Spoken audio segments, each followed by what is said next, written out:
মুরব্বী আচ্ছা আবার দাও এটা কইতাম চাইতাম না রে আইয়া পড়ছে এটা আমি জীবনেও কইতাম চাইতাম কোনো সত্য মুরব্বী দেখতে এটা ঠেলার লগে আইয়া পড়ছে এটা আসলে আমরা মুরব্বী তোরা যে এমনি আমারে মুরব্বীটা হস এটা ঠিক না কইলাম কইয়া রাখলাম তোরা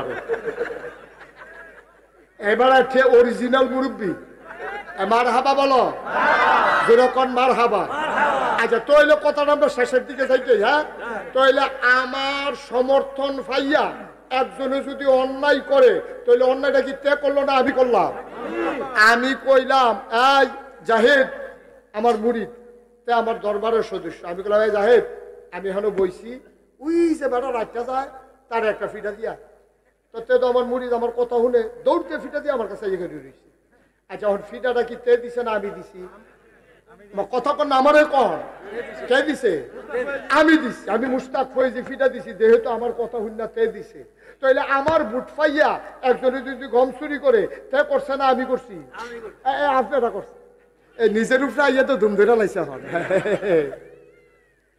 আপনার বুট পাইয়াতে মেম্বর হয়েছে এখন গম চুরতে তাইলে আপনি যেন গম চুরি করছেন কারণ আপনি এই মানুষটারে বুট দিলেন কেড়ে যেটা গম চুরি করে কেড়ে দিলেন আপনি আপনি জানেন তো সুদে টেহা লাগা তো আপনি দিচ্ছেন কেড়ে আপনি জানেন তো বেলেকদারের লিডার তা আপনি তাদের ভোট দিচ্ছেন কেড়ে আপনি জানেন তো সিএনজি খাড়া খাড়া ইয়া কথা করে চান্দা তুলে তা আপনি তাদের ভোট দিচ্ছেন মানে আপনি চান্দা তুলছেন ঠিক কি না এটা ইসলাম খালি নামাজের নাম ইসলাম না নামাজ যদি আপনি সারাদিনও পড়েন ডাকবে অন্য নাই কিন্তু আজ যদি সিএনজিতে একটা চান্দা তুলো আমি নাগাইশের পিসা ভাইয়া খেরুইয়া কয় তুমি কিসের চাঁদাবাজি শুরু করছো হেতান ডাক দিয়ে আমার কি তো কেউ জানেননি ও আপনি ফিরালির জায়গা থাকেন আপনি নামাজ পড়েন কে বসিদ আপনি এখন আইসেন কি উত্তর কইবনি এই কথাটা কে রে তুমি চান্দা তুলবে আমি কইতামও পারতাম না মগের মুল্লুক পাইছ এইটা কইরা কইরা তো আমার দেশটারে গজব করছো ঠিক কি না ন্যায়কে ন্যায় বলতে হবে অন্যায়কে অন্যায় বলতে হবে পানিকে পানি বলতে হবে তেলকে তেল বলতে হবে সাদাকে সাদা বলতে হবে কালোকে কালো বলতে হবে রাতকে রাত বলতে হবে দিনকে দিন বলতে হবে এইরকম চুপ মেরে মেরে আল্লাহর ওলি হই আমরা হুজুররা বোঝা রয়েছে ওর হুজুরের মুহার কেউ উচিত কথা শুনতে চায় না ও যেবারে উচিত কথা কয় না এবার হয়েছে ভালো হুজুর আর যেবারে উচিত কথা কইয়ালে এবার হয়ে গেছে খারাপ হুজুর ঠিক কিনা কয় অথচ নবীর কথা অনুযায়ী যেবারে দেখকে উচিত কথাটা কয় না এবারটা বোবা শয়তান এটা আমার কথা না নবীজি কইছে এটা তোর তো দুনিয়াতে সব বুঝস তুই দেহ একটা অন্যায় করতেছে তুই করছে কে রে কইলে যদি মুড়ি ছিটটা যাই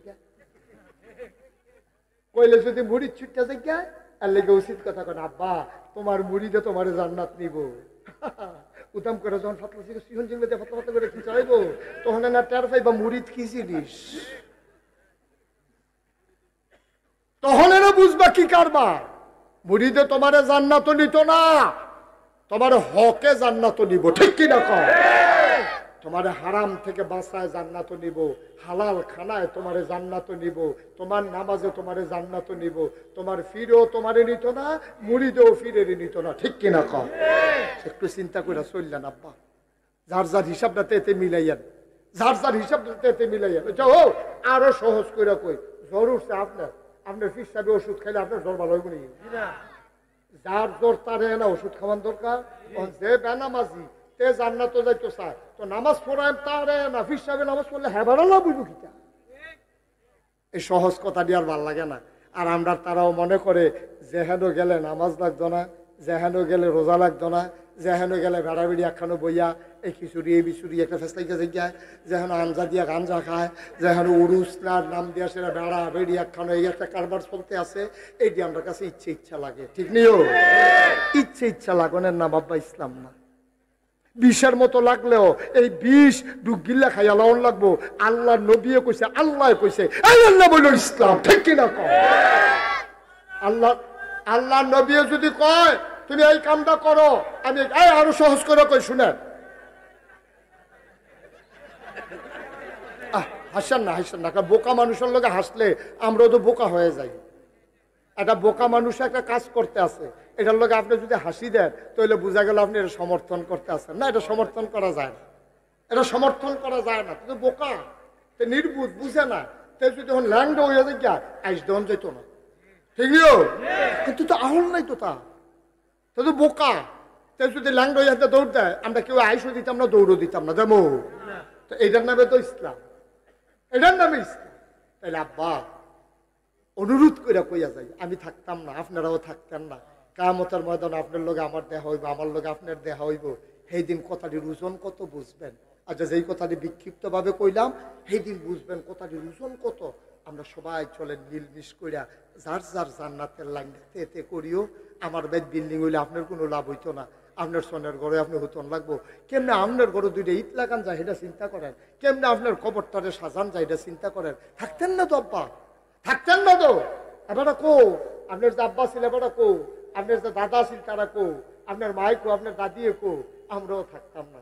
কি আর বেড়া রং সঙের দুনিয়া, কি আর ক্ষমতা, কি আর কিতা। উদ্দুরা কথাটা কইয়ে শেষ করে লাই। হযরত ওমর, সুবহানাল্লাহ কইতেন না? হযরত উমরে আবু বকরের ইন্তেকালের পরে এবারে হগলে মিল্লা খলিফা বানাইছে। এবারে কইছে না না না, আমি হইতাম না। এবারে সাইটা সাইটি করতেছে, কান্দাকাটি করতে আছে। হগলকে আপনি না হইলে হইব কেডা, আপনি আমার খলিফা। উমা খলিফার নিয়ম হলো শুক্রবার এবার মসজিদে নামাজ পড়াইব। শুক্রবার আজান পড়ছে, তাহিয়াতুল ওযু, দুখুলুল মসজিদ, কাবলাল জুমা, সব সুন্নত নফল পইড়া হগলে বইয়া রইছে। ইমাম আর আইয়া না। ইমাম কারা? মন দিয়া কথা শুনে না রে, ইমাম কারা? স্টেজে যারা কথা কইতেন না জুড়ে, ইমাম কারা? উমরে আইয়া না, হেগুল দিয়া হগলে বইয়া রইছে। নামাজের গা সূর্য আইলা গেছে গা। মুরব্বী ৩-৪ জনে কইছে, রে বইয়া থেকে লাভ নাই, বিপদ আপদ দইতে পারে। দৌড় দিয়ে গিয়ে একজনে চাই আইসে না, এবার সমস্যা কিতা। এক ফলায় দৌড়তে কাজনা গুন্ডা গেছে।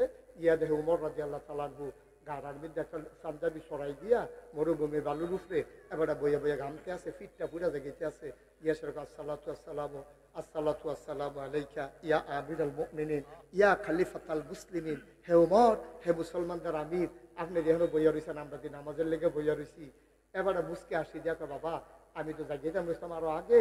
আইয়া দেখি যে পাঞ্জাবির ওখানে বেশি ময়লা, কুদুর ধুইয়া দিছি যে এটা শুকাইতে আছে। এই তো মশাল্লা শুকাই গেছে গা, তুমি দৌড় দিয়ে গিয়ে কও আমি আইতে আছে। সুবহানাল্লাহ।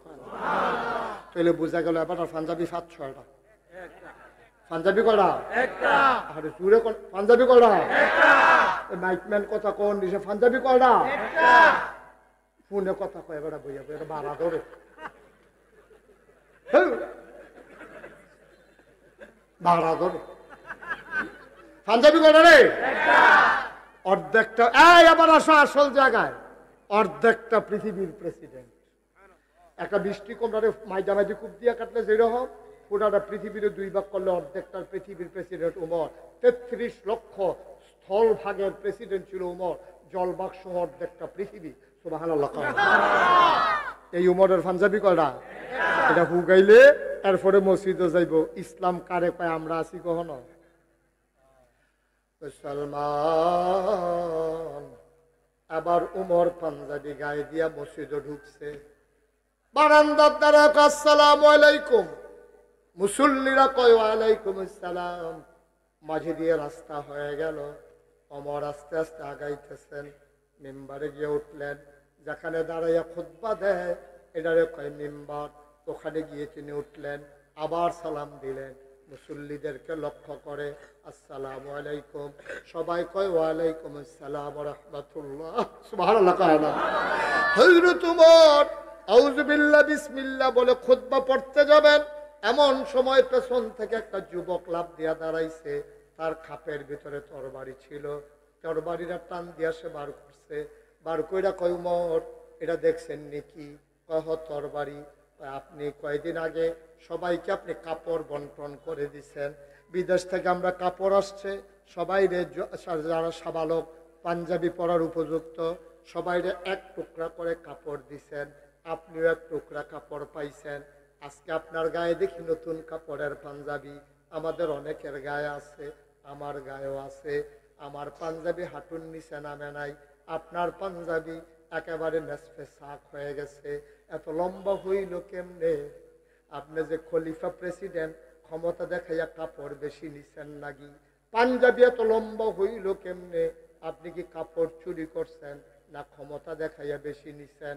এটার জবাব যতক্ষণ না দেবেন মদিনার মুসলমান আপনার খুতবা শুনবে না। আমরা পারেননি এই কথাটা কইতেন যে কি তো নির্বাচনের আগে দিই আপনি বাতাসে লেগে গাছ ধরে খেয়ে থাকেন, আপনার এই বাতাসে উড়াই লইয়া যাই খদ্দরের পাঞ্জাবি গাও দিয়ে আনেন, পাশ করণের পরে দিয়ে আপনি গ্রামের বাইর বাড়ি করছেন, এরপরে কুমিল্লা একটা করছেন, এরপরে ঢাকাও করছেন, এরপরে মালয়েশিয়া কানাডা সেকেন্ড হোম করছেন, আপনি হ্যাঁ গেলে থাকবেন, বউ বাচ্চা ফাটাই দিয়া রাখছেন। নির্বাচনে ফাঁস করার আগে বিডাত কুত্তা ঘুমায়, আর ফাঁস করানোর পরে কানাডা বেড়ে বাড়ি কইরালান টেহা ফানকো, এই কথাটা জিগানোর ক্ষমতা আসেনি আমরা কেউ পারবেন না কোনো মন্ত্রী এমপির সামনে খেলুইতে, কিন্তু উমরের সামনে তো বেড়া খেলুই লাইছে, তো যুবক ফলা খেলুই লাইছে, তো খেলিয়ে তরবারি বার করে লাইছে, তো জবাব দেয়। পাঞ্জাবির কাপড়ে তো বেশি পাইছেন কো, আমরারটা দিয়ে কম কম, আপনারটা দিয়ে বড়, আমরা পাঞ্জাবি আগুন দিছে নামে না, আপনারটা দিয়ে নেসপে শাক হয়ে গেছে, কারবার কি এত লম্বা পাঞ্জাবি পাইলেন, কাপড় পাইলেন কই? ওমর চুপ মেরে দাঁড়িয়ে আছে। সুবহানাল্লাহ বলবেন না? ওমর কথা কয় না, গাল বেয়ে টুপ টুপ করে পানি পড়ে। ওমরের বড় ছেলের নাম আব্দুল্লাহ ইবনে ওমর। আব্দুল্লাহ দাঁড়াইয়া কাঁদতেছে, কয় ভাইয়ারা, আমার আব্বা চোর না, আমার আব্বা কাপড় চুরি করার মতো মানুষ না। ভাইও, আমার আব্বা কি জিনিস তোমরা চিনছ না। আব্বায় রাষ্ট্রীয় কাজ শেষ করে ঘরে গেছে। আম্মায় কয় এখান দিদি না খাইতে খাইতে ঘুমাই লাইছে। কয় কে রে কান্দে কে রে? কয়তান দি সিন্নি খাইতো চায়। এখন আপনার অনুমতি ছাড়া আমি তো সিন্নিও রান্ধতাম পারি না, আলগা সিন্নি রান্ধাম, এইটা হওয়া নাই। ওমরে কয় এখান দিয়ে ডাক দাও। ঘুমের তুরছে পরে ফুতাইতে মনে করছে আব্বাই বোধহয় সিন্নির ব্যবস্থা করছে। তখন তিনি অর্ধ পৃথিবীর প্রেসিডেন্ট। ওমর ডাক দেয়া কয় আমার সন্তানেরা এদিকে আসো, তোমরা নাকি সিন্নি খাওয়ার জন্য কাঁদছ? কয় জি আব্বা, সিন্নি খাইতে চাই। ওমরে কান্দার কয় বাবা, তোমাদের জন্য সিন্নি একদিন রান্না করব, যেই দিন মদিনার প্রতিটি ঘরে ঘরে সিন্নি রান্না হবে। আমি সেই দিন পারবো, এর আগে আমি পারবো না, আমার হাত পা বাঁধা, আমি মজার মজার খাইলে হবে না। একটা কুত্তা যদি ফুরাত নদীর তীরে মারা যায়, একটা কুকুর যদি আমার শাসন আমলে ফুরাত নদীর তীরে মারা যায়, কুত্তাটা যদি কিয়ামতের ময়দানে আমার বিরুদ্ধে বিচার দেয়, সেই দিন আমি আটকে যাব রে, সেই দিন আমি কুকুরের হাত থেকে বাঁচব না। সুতরাং আমি ওমরের দ্বারা আমার সন্তানের জন্য ঘরের ভিতরে সিন্নি রান্না করা যাবে না। এই কথা বলে ওমরের ছেলে আব্দুল্লাহ কাঁদতেছে, ভাই একদিন সিন্নি খাইতাম চাইছিলাম, এইটাও পাইছি না। হে আব্বাই, কাপড় চুরি করবো তোমরা চিন্তা করো কেমনে? এবার ফলাফাইনে কয় সাফাই গাইও না, পাঞ্জাবি লম্বা কেমনে হেইডা কও, ফাল্লেটার জবাব দাও, নইলে বইয়া থাহ। যেবার পাঞ্জাবি হেবাড়ায় জবাব দিব। ফলায় কান্দার কয় ভাই ও ভাই, আমি জবাব দিলে সারবনি। কয় আমরা জবাবের দরকার, কেড়াই দিল দরকার নাই। কয় তাইলে জবাব নিয়ে যাও। পাঞ্জাবির কাপড় তোমরা যেমন এক টুকরা কইরা পাইছ, আব্বাই পাইছে এক টুকরা, আমিও পাইছি এক টুকরা, আমরা বাহিফুতে 2 টুকরা কাপড় পাইছি। আমি বাড়িতে গিয়ে দেখলাম আমার আগের পাঞ্জাবিটা এখনো ভালো। আমি ডাক দিয়া বললাম, আব্বা এই বছর বোধহয় শীত পড়বে বেশি, এবছর বোধহয় শীত পড়বে বেশি। আব্বা আমার পাঞ্জাবিটা আগেরটা ভালো আছে, আমার টুকরা কাপড়টা আপনারে দিয়ে দিলাম, 2টা কাপড় জোড়া লাগাইয়া লম্বা করে একটা পাঞ্জাবি বানান। আপনি বয়স্ক মানুষ, আপনি আরাম পেয়ে যাবেন। আব্বা আপনি পাঞ্জাবি বানান। ভাই আমার আব্বা কাপড় চুরি করে নাই, আমার টুকরা কাপড় আব্বারে দিছি, এই জন্য আব্বাই 2টা জোড়া লাগাইয়া একটা পাঞ্জাবি বানানে আব্বারটা লম্বা হইছে, আমার আব্বার পাঞ্জাবিটা এলে লম্বা হইতো না। আবার মদিনার মুসলমানেরা কয় আমরা জবাব পেয়ে গেছি, আপনি খুতবা শুরু করেন। ওমর কয় অসম্ভব, আমি খুতবা দেব না, যে প্রশ্ন করছে তারে আমার সামনে দাও। সবাই ভয় পেয়ে গেছে, মনে করছে ওমর বোধহয় মাইন্ড করছে, ওমর বোধহয় রাগ করছে, ওমর বোধহয় তারে মারবে। সব পুরা মসজিদ নিথর নিস্তব্ধ হয়ে গেছে, কোনো শব্দ নাই, কোনো আওয়াজ নাই। ওমর এবার ডাক দেয়া কয় সেই যুবক কই? যুবক কয় লাব্বাইক ইয়া আমিরাল মুমিনিন, কয় সামনে আসো। সবাই জায়গা করে দিল। হযরত ওমর আস্তে করে মিম্বার থেকে নামলেন, যুবকটা ওমরের সামনে গেল। ওমর হাত ছড়াইয়া দাঁড়াইলেন, যুবকটা লাফ দিয়ে ওমরের বুকে পড়ে গেল। যুবকটা উমরে ধরছে, ওমরে হামজা দিয়া যুবকরে ধরছে, দুইজনে মিল্লা অনেকক্ষণ কান্নাকাটি করছে। এবার উমর সাইরা দিয়া মিম্বর গিয়ে উঠটা কয়, খোদার কসম, যতদিন পর্যন্ত মুসলমানদের মাঝে এই যুবক থাকবে ততদিন পর্যন্ত কোনো কাফের বেদিন ইসলামের দিকে চোখ তুলে তাকানোর সাহস পাবে না, ঠিক কিনা?